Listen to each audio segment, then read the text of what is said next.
میں اگلی مقررہ کو دعوت دوں گا نبیہہ قمر جو کہ این ڈی یونیورسٹی سے تشریف لائیں، این ڈی یونیورسٹی کراچی سے۔ السلام علیکم، کیسی ہیں آپ؟ ٹھیک ہیں؟ ججز کی اجازت کے ساتھ شروع کیجیے۔ بسم اللہ۔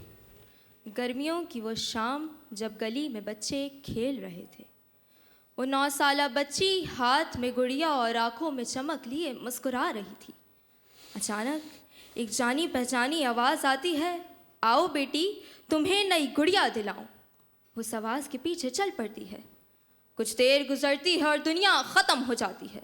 زمین پہ پڑی گڑیا، مٹی میں لت پت لباس اور اس کی معصومیت کو کہیں دور کچرے میں دفن کر دیا گیا۔ وہ چیختی رہی، چلاتی رہی، لیکن گلیاں خاموش اور در و دیوار گونگے تھے۔ اور یہ صرف ایک کہانی نہیں بلکہ گلی کے ہر موڑ پہ موجود ایک حقیقت ہے۔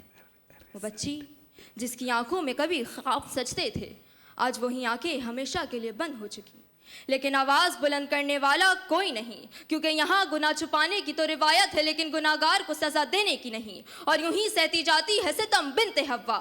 لیکن بنت حوا کون جناب والا؟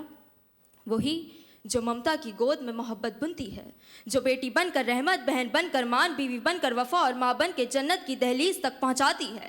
لیکن جب بے بسی کی تصویر بن جائے تو یہ زمانہ اسے ستم سہنے پر مجبور کر دیتا ہے۔ بنت حوا کبھی انشیکا کی طرح جہیز کے نام پر لٹکا دی جاتی ہے تو کبھی راحلہ رحیم کی طرح بازار میں بک جاتی ہے، کبھی کوہاٹ کی لڑکیوں کی طرح زندہ دفنا دی جاتی ہے تو کبھی نربھیا کیس بن کر دہلی کی سڑکوں پہ درندگی سہتی ہے، کبھی موسا منی کی طرح غلط حجاب پہننے کے الزام میں ایرانی پولیس کے ہاتھوں قتل کر دی جاتی ہے تو کبھی گھریلو تشدد کا نشانہ بنتی ہے، کبھی تعلیمی راہ میں اپنے ہی استاد کے ہاتھوں رون دی جاتی ہے تو کبھی زینب، سنبل اور مروہ کی طرح ننھی عمر میں درندوں کے سامنے سسک کر اپنی زندگی کو ڈوبتا دیکھتی ہے، لیکن آواز بلند نہیں کرتی، کیونکہ بچپن ہی سے خاموشی اور صبر کا درس دے کر بنت حوا کو اپنی خاندان کی عزت کا محافظ بنایا گیا۔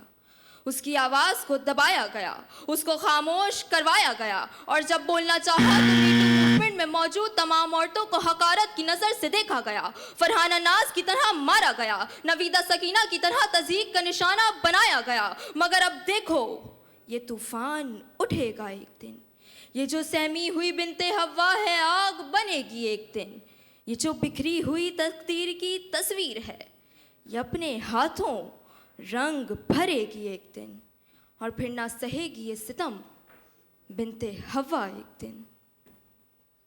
ماشاءاللہ ماشاءاللہ، یہ تھی نبیہہ قمر این ڈی یونیورسٹی سے۔